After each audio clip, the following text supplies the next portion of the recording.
something?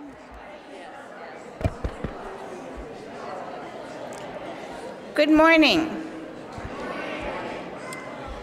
My name is Betsy Smalley, and I am an older white woman with gray hair wearing a blue dress, and my pronouns are she, her. Welcome to First Unitarian Universalist Church. Our speakers provide visual descriptions to welcome people with visual impairments and for those listening online. We're excited to be in community with you today. Please take a moment to silence your cell phones and to move to a middle seat to leave those on the aisle open for those with accessibility needs. Thank you. If you're visiting for the first time, please stop by the welcome table in the gallery to pick up a visitor gift with more information about our community. Look for the Getting to Know You sign in Beach Hall after the service to learn more about our congregation. And everyone is welcome to come chat with me or another board member after the service. Please scan the QR code above or see the Sunday reminder email for our order of worship and announcements of upcoming events here at First UU. Paper copies are available at the greeter stand for those who may need them. Now please rise in body or in spirit to sing Now I Recall My Childhood, hymn number 191.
Good morning.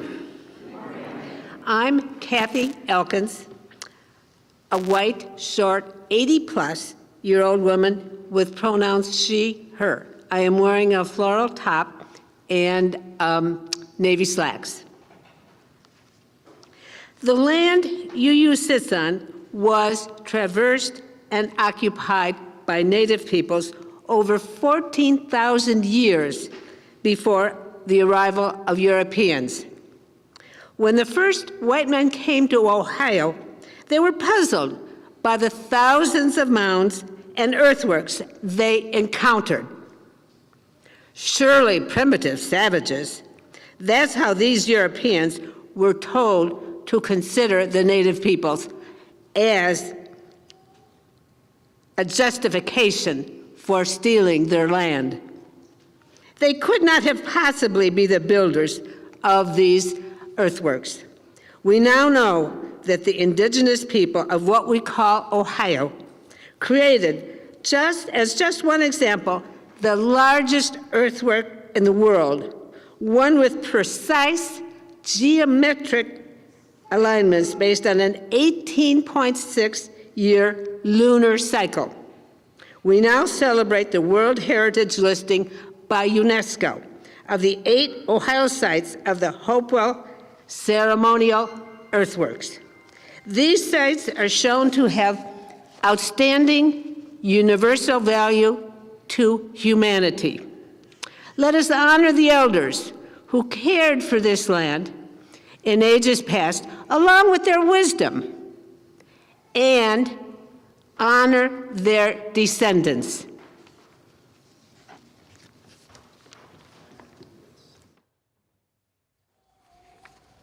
Hi, my name is Dania Ferda.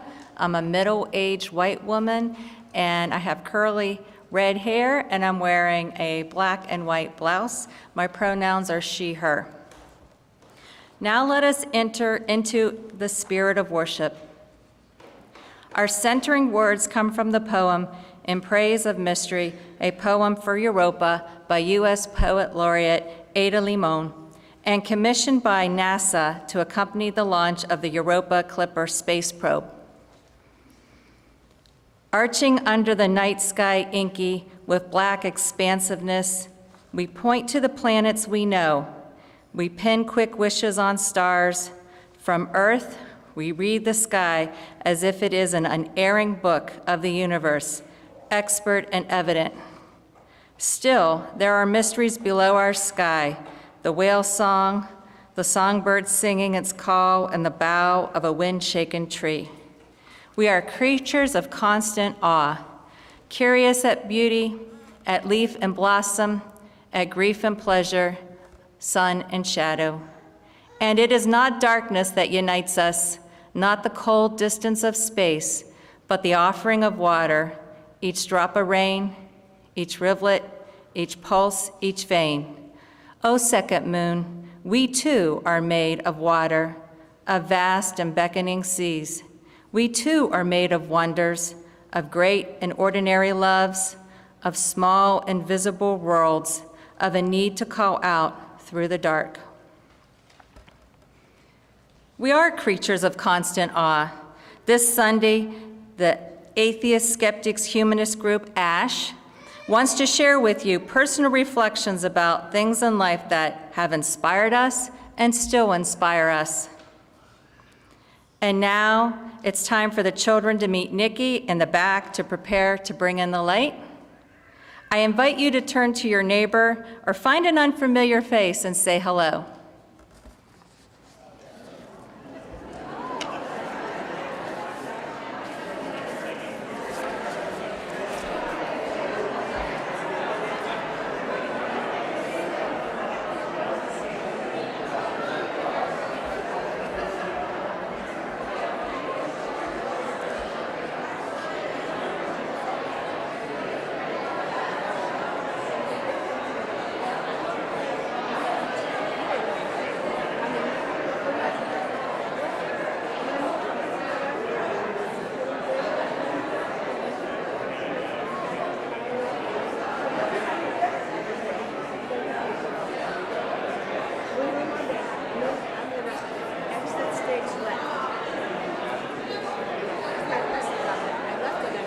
Okay, I'm going to give it a ring, huh?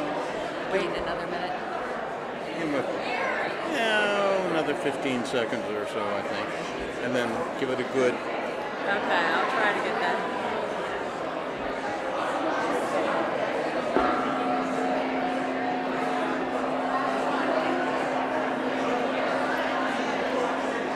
Do it again.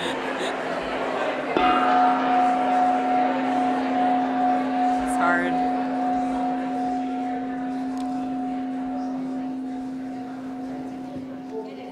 Time for our children to bring in the light.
In spite of the huge number of scientific discoveries that we have been making over the centuries, we still know very little about the universe around us, mysteries large and small.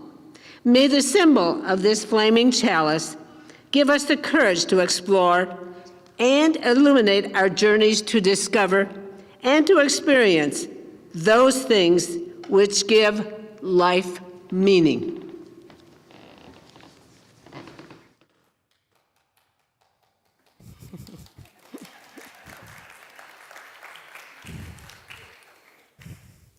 Thank you, Laura. That was nice. Nice of you to do that. My name is Deb Balliol. I am going to be reading the story this morning, and I'm going to sit with the children because as a teacher, we should sit with the children. And any kids want to move closer, you can. I am a 75-ish year old woman, white, with kind of light hair.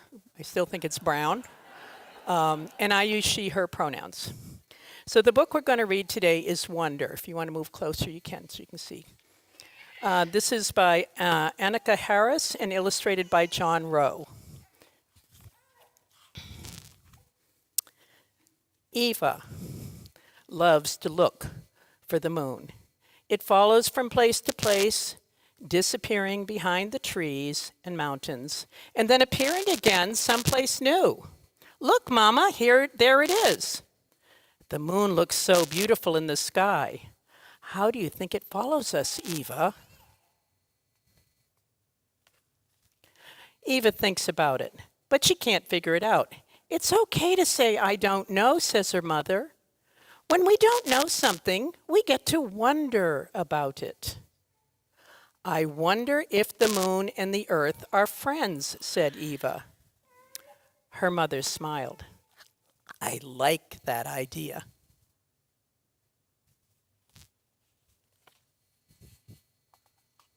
But Mama, how does the moon really stay close to us?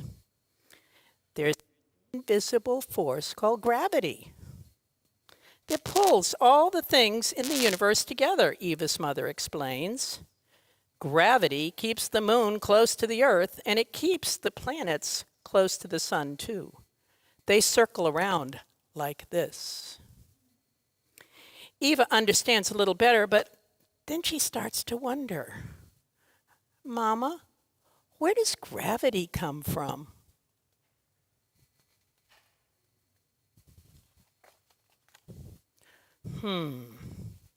I don't know, Eva. Nobody really knows for sure, and when no one knows the answer to something, it's called a mystery.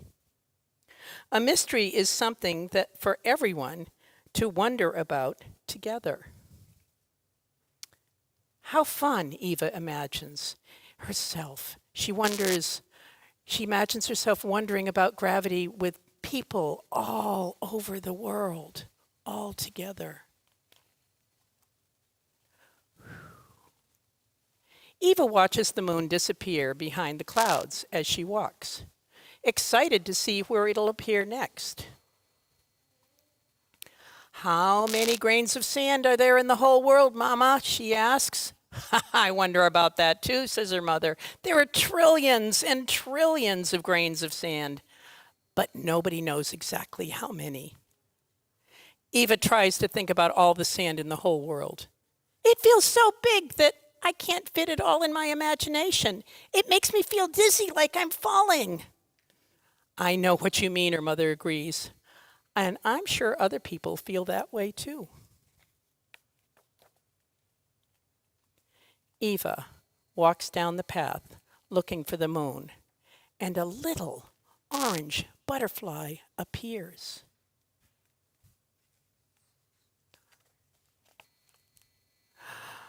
Then she notices there are butterflies everywhere.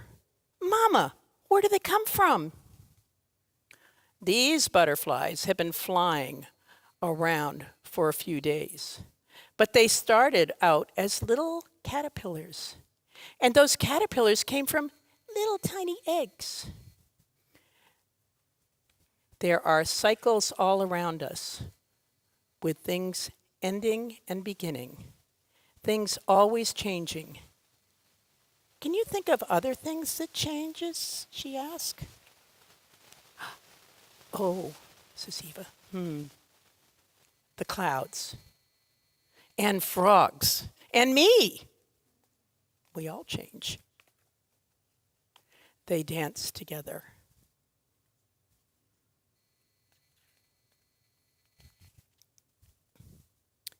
Later, Eva wonders, Mama, what was here before all the butterflies and frogs and clouds, before everything? I don't know, says her mother. It's another mystery. I like trying to imagine what was here before the beginning of everything. What do you think was here? And Eva says, smiling, I don't know. She thinks about it for a long time, and then she has an idea. I wonder if there were feelings.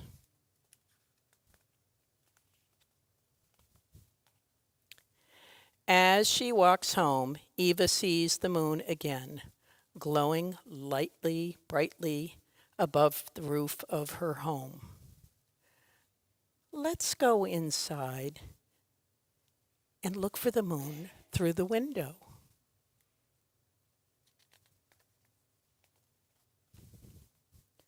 We live with some big mysteries, and when we come upon one, we're given a little gift. Every mystery is something for all of us to wonder about together. I wonder what you wonder about. The end.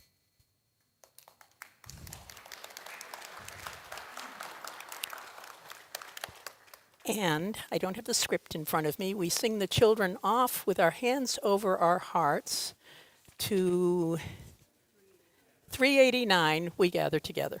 No, wrong thing. Gather together. It's not Thanksgiving. Gather here. We get it yet. They're here in the mystery of the hour, gathered here in one small body, gathered here in the trouble and the power, Spirit come here.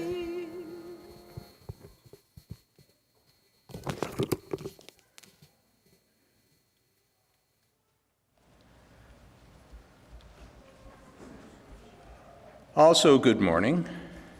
I'm Tom Balliol, a three-quarter-century-old white male. My pronouns are he, him. I'm wearing a powder blue shirt and dark blue trousers, and I'm wearing my Their Lives Matter button. During the months of July and August, the offering plate will benefit Deaf World Against Violence Everywhere, or D-WAVE. D-WAVE's mission is to promote the empowerment of and equality for Ohio's diverse deaf, blind, and hard of hearing communities by offering culturally affirmative advocacy and education, while inspiring community accountability in response to oppression and relationship and sexual violence. D-WAVE is a deaf-run agency that has been providing direct advocacy service for 20 years to the deaf, blind, deaf-disabled, and hard-of-hearing communities. In addition to passing the basket, you can text to give, scan the QR code, or visit firstuucolumbus.org/donate. And we thank you for your generosity.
Good morning. I'm the Reverend Dr. Teresa Cooley. It's my privilege to serve as your developmental minister. I'm a white woman in her early 60s with silver hair and a blue dress. Today's pastoral listener is Kathleen Fowler. Kathleen, are you here? Yes. So if you have something on your mind or heart today, Kathleen will be in Beach Hall after the service and will be happy to listen. And we have some joys and sorrows from our community to share this morning. We happily announce that today is Denise DeShane's 80th birthday.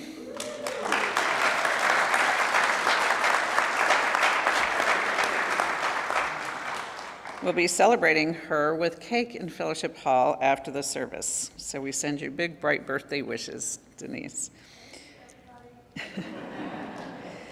And big congratulations to Phoenix Schuster on recently becoming accepted into training to become a death doula. We celebrate with Phoenix as they enter an important new training. And we send our proud congratulations to Hazel Werschetti, who has placed first place in the beginner division of clothing construction at the Franklin County Junior Fair this weekend.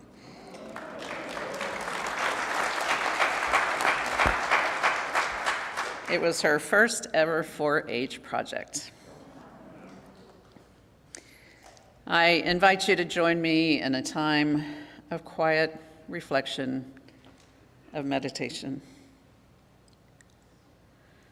Close your eyes and journey with me down the hill to the Olentangy River. Stand in the shade under tall trees watered by the river's flow. Pick your way across the muddy shore, noting the tracks of birds, deers, raccoons. Step into the cool water and feel its flow around your legs. Imagine where all that water comes from rain falling out of billowing clouds far to the north, from underground flows, and from ephemeral streams that wind back uphill into neighborhoods. Imagine the microscopic life that travels in that water.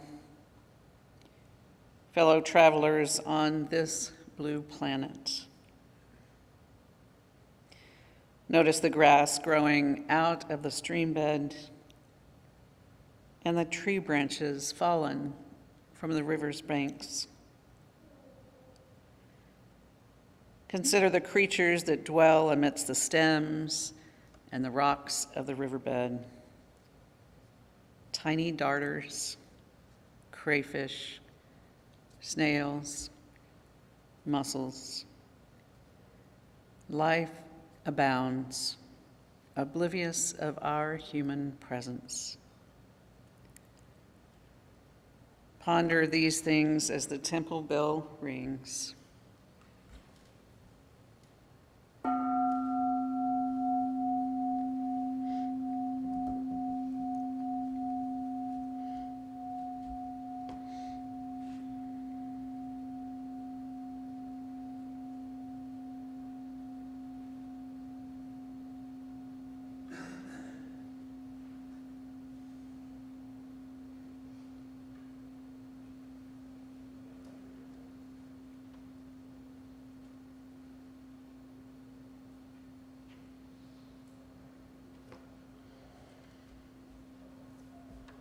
Now, as the bell sounds again, come back uphill to this place and open your eyes. Welcome back.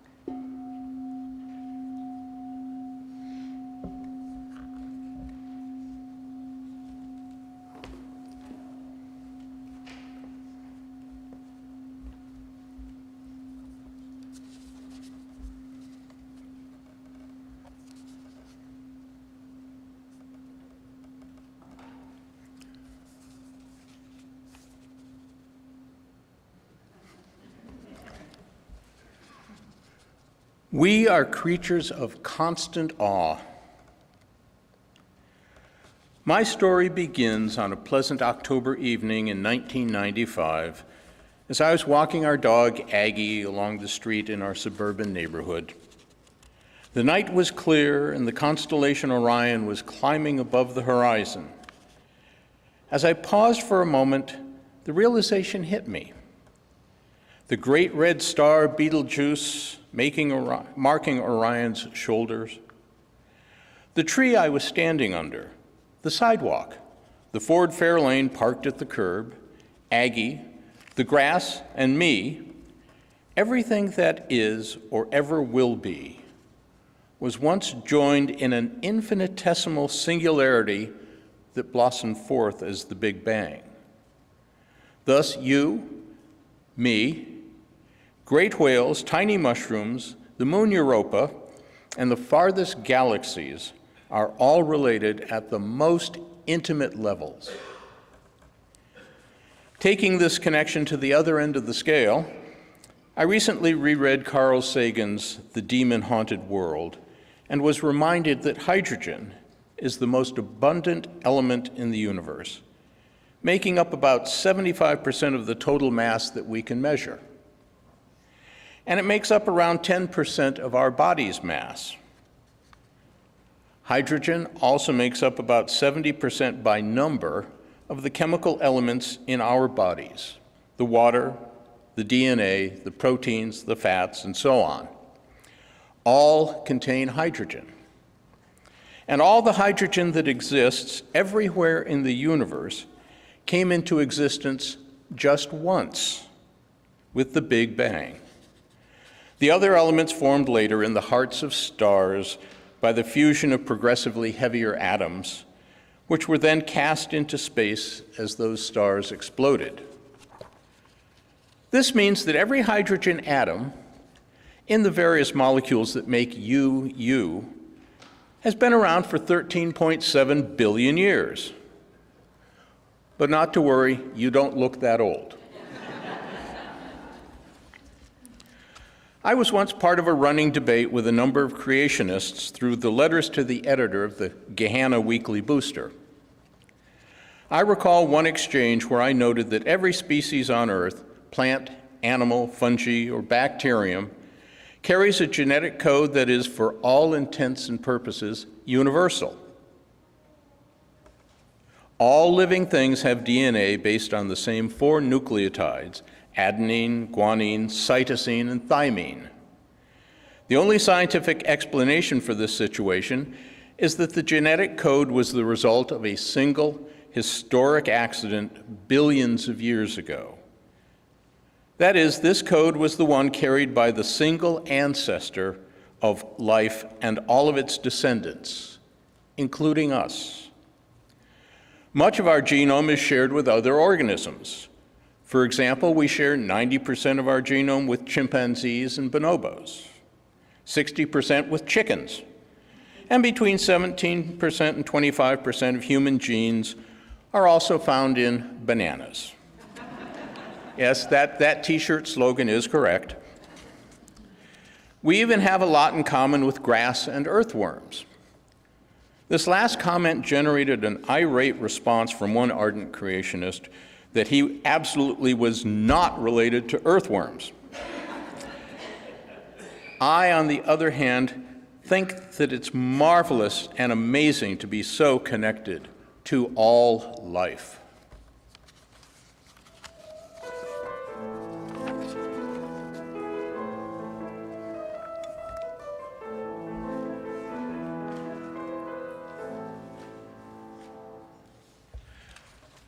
And I'm standing in this morning for Les Clean, who could not be here. He's going to be sharing some of his music with us. But here are his words. Nature is a very big word. Just think of all the things that are included by it. All plants, animals, insects, and so much more.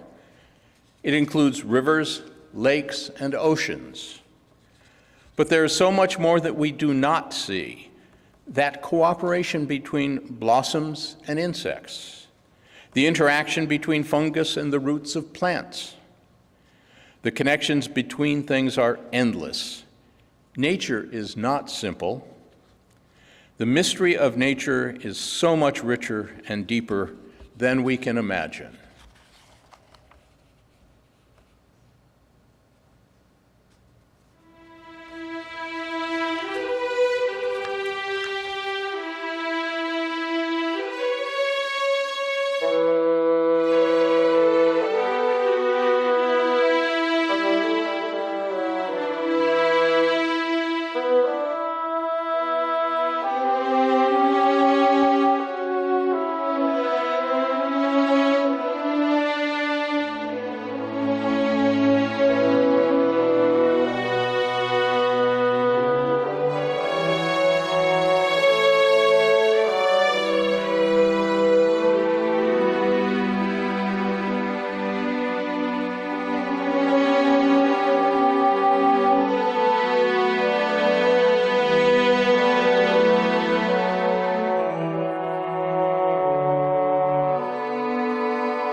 My name is David John Crone, and my pronouns are he and you.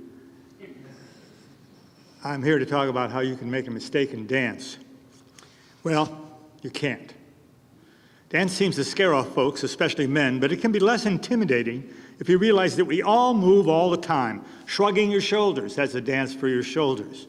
Waving something away, holding our nose, shaking hands, hugging, backslapping. We just don't call it dancing. And therein lies a solution. Just move, but don't call it dancing. I'd like to debunk now. The first one is you always have to move on the beat when you're dancing. You have to move on the beat. Well, that happens a lot. Most people do move on the beat. But there actually is a style of Puerto Rican dancing called against the beat, where you move in between the beat and you, it's because I got my dancing shoes on, I can do that. So you don't actually have to move on the beat at all.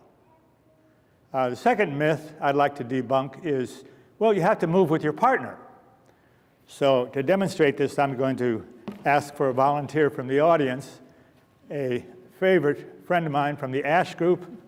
Brenda, can you come up here, Brenda, for me? Thank you very much. Brenda's been in ASH longer than I have, actually. Okay, so imagine that you're dancing. I'm talking, so I'll face this way. And we're moving together. Now, this is a common choreographic technique. It's called unison movement, and we do it all the time. The Rockettes are great at it. They do a lot of it. Unison movement. But you know, you can also do opposition. You can move exactly opposite to your partner, and that's called moving in opposition. And it's also a very complicated, common choreographic technique. And the last one is when you're a little bit off. So you're moving in succession. And, thank you, Brendan. And that's, yeah, really. And that's, successional movement is what you see in the stadium when the crowd all does that big wave thing. Okay, now if there's only two of you, well, then you can't be wrong. Because no matter what you do, you're either in unison, in opposition, or some level of successional movement. So really, you can't make a mistake in dance. Well, what if you don't move? Well, you could stop, but you know what that's called in music? It's called a rest. And we do that all the time in dance. As a matter of fact, the first minute and a half of river dances, that dude with the heels doing. He stands there for long. A lot of other people are moving, but he stands still. Okay, so you can't make a mistake moving off the beat. You can't make a mistake moving opposite, in unison, or in succession with your partner. And you can't make a mistake by not moving. Oh, wait a minute. There is one thing you can do that will be a mistake. It's when you do something and then go, oops. Like when you step on your partner's toe, oops. Or you move and you didn't think you should have done that. Now the trouble with, I call this the oops reflex. And the trouble with the oops reflex is, if you think about it, it happens after the thing that you're oopsing about. So you do something, and then you go, oops. So if you could just cut the apology out of that sequence, you'd be fine. Well, I've been a professional dancer for about 75 years. I'm 81, white guy, wearing a tie, yellow shirt. Forgot that part. And I've found that it's very difficult to get rid of the oops reflex. That's the hardest thing I had to do in all my professional dancing career, was to rid myself of the oops reflex. But keep in mind that it happens after the thing that you're oopsing about. So you have time to censor yourself and just say, don't do it. And if you don't do it, well, then anything you do in dance works. So if you'd all stand up, please. Unless you can't stand up, and then don't. And move your arms around a little bit like this. Yeah, and try not to hit your neighbors. And try some interesting movements. You can turn around. You know how when you shook hands with your neighbors, you can turn around, face them. How you doing? Good to see you. And if you have some professional ballroom dancing couples, they will be actually dancing. Thank you very much. Dance yourself down. Yeah, medium.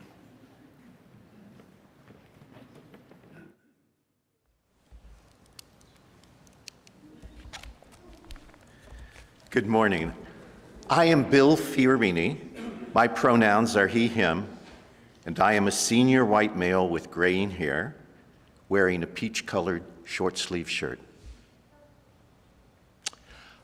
I am a retired doctor, and in that regard, I can think of nothing that gives a sense of awe and humility more than helping people into and out of this world.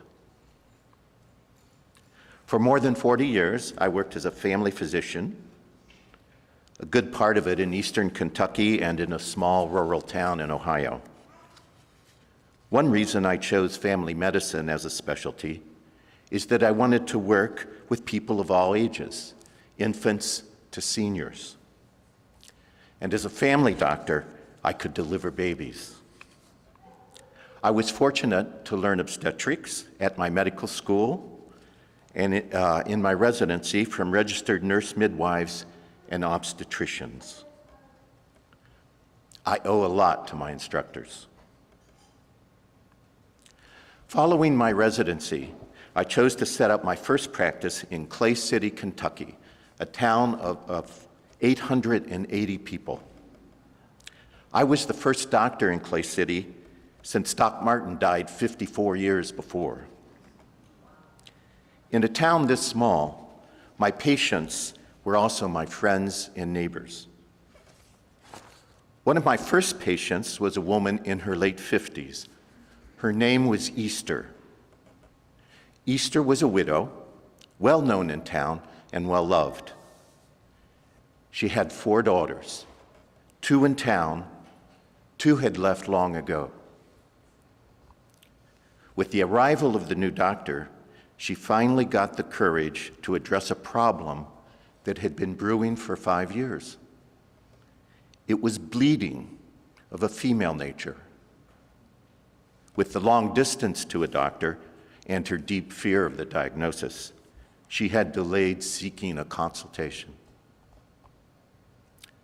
I noticed her pale color, the weak, shuffling steps, and the absolute terror in her face. After the exam, we sat down, and I explained that her suspicion of cancer was well-founded. We arranged for her to see a specialist at the University Medical Center, hours up the mountain parkway. Palliative care was the best that could be offered, and Easter came home to die. Back at that time, there was no hospice care available, but her friends and neighbors organized to support her. Poverty, we know, is a common aspect of Appalachian life. It adversely affected many of my patients and friends. Special to me were Kent and Tina, a couple who literally were church mice, Kent being the local Methodist pastor. Actually, Kent was a student minister who commuted during the week to Asbury Seminary, but he returned to lead his church on Sundays. They lived in a trailer 2 blocks from my house. Kent picked up farm work when he could. Tina worked at the drugstore. It was a great joy when Tina came in to confirm her first pregnancy. She progressed wonderfully with good health and good spirits. As her time for delivery approached, we met to discuss plans for going to the hospital up the parkway where I delivered my patients. They broke the news that she would be birthing her child at home for a number of reasons, money being a big one. Now, childbirth is a natural process, and the expectations of a happy and healthy outcome is appropriate. But when things go wrong, it can be life-saving to have the benefits of the hospital at your hands. Nonetheless, despite my recommendations against it, Tina was delivering this child at home in the trailer, assisted by her husband, Kent. Whether I came or not was up to me. So one frosty fall night, the circle of life continued to unfold in Clay City. Beyond expectation, Easter had hung on for more than a year. That night, I got a knock on my door during supper.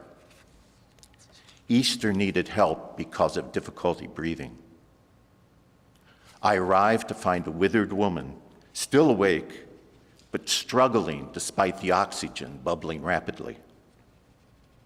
She clearly was not going to last the night.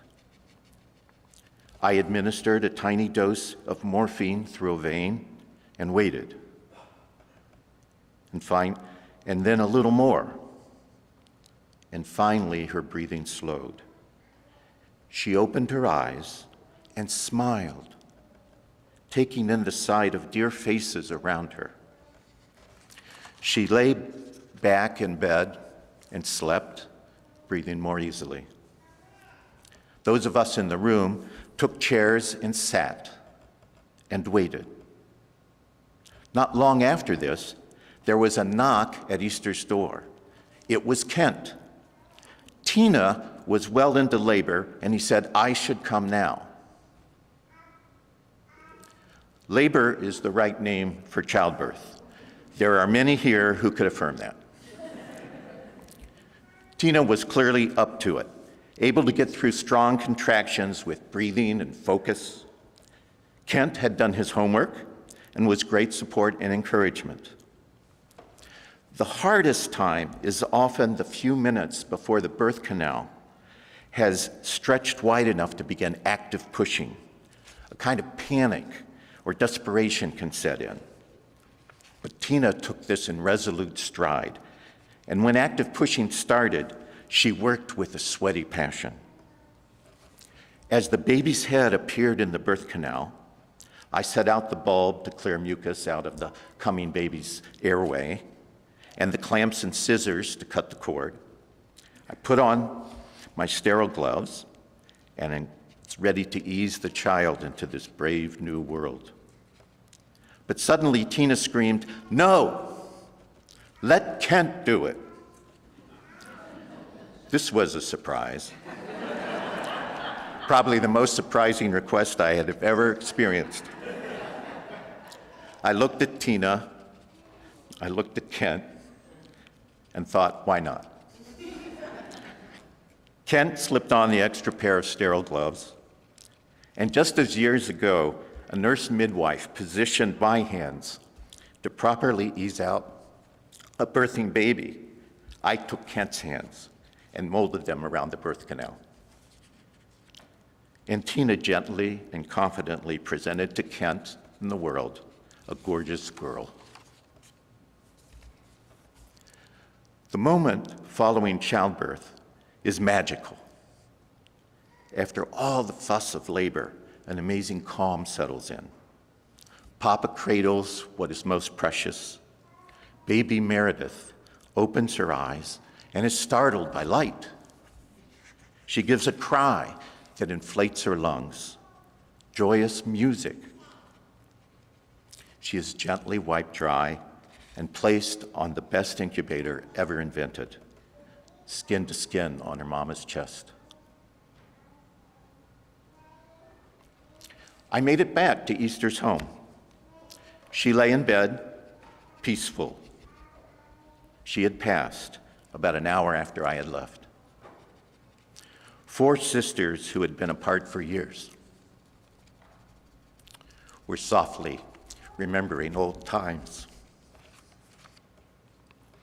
My midnight walk back home was short, but meditative. We all have moments in the here and now of our lives that transcend words. Moments whose power gives us a pause, gives us a chance to take a fuller experience. These moments are intimations that we are participants in a creation and life that exceeds the compass of our understanding. These human moments nourish my sense of awe and inspire my response of genuine thanksgiving.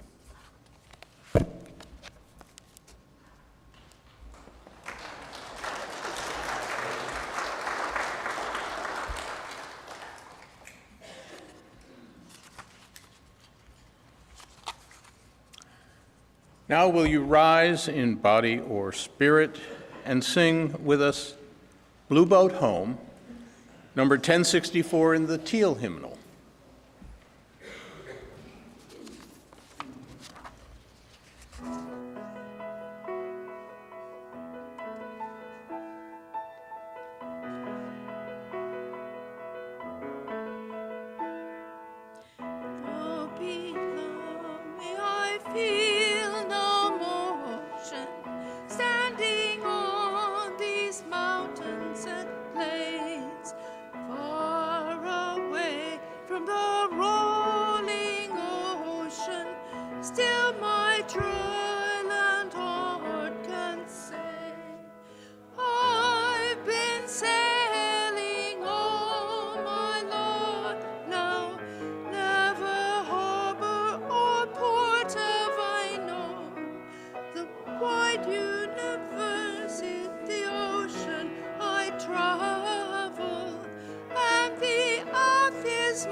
Sun, my sail, and moon, my rudder, as I ply the starry sea, leaning over the edge in wonder, casting questions into the deep, drifting here with my ship's companions. We kindred pilgrim souls, making our way by the lights of the heavens, and the earth is my blue boat home.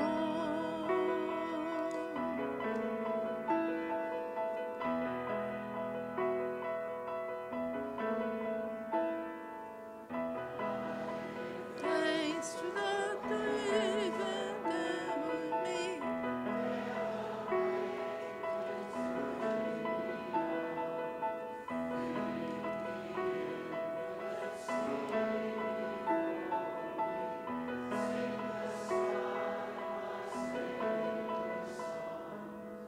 I was born upon the fathers, never harbor or port have I known. The wide universe is the ocean I travel, and the earth is my blue boat home.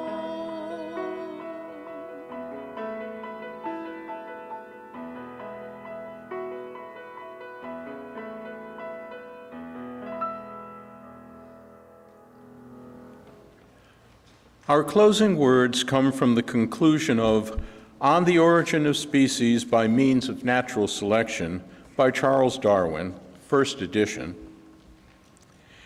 It is interesting to contemplate an entangled bank clothed with many plants of many kinds and birds singing on the bushes with various insects flitting about and with worms crawling through the damp earth, and to reflect that these elaborately constructed forms, so different from each other and dependent on each other in so complex a manner, have all been produced by laws acting around us.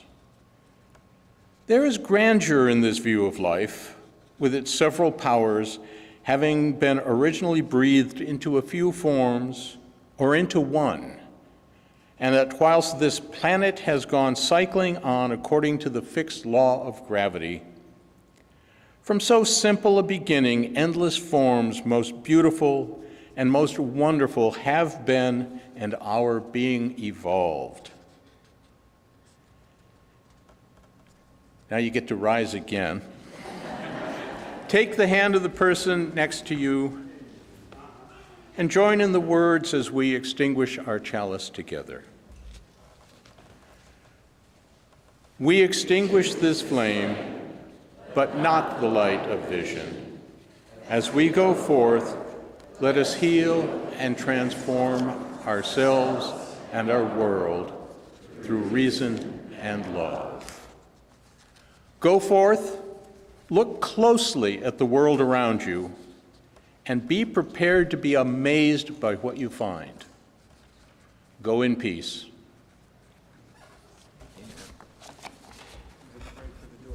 Yes.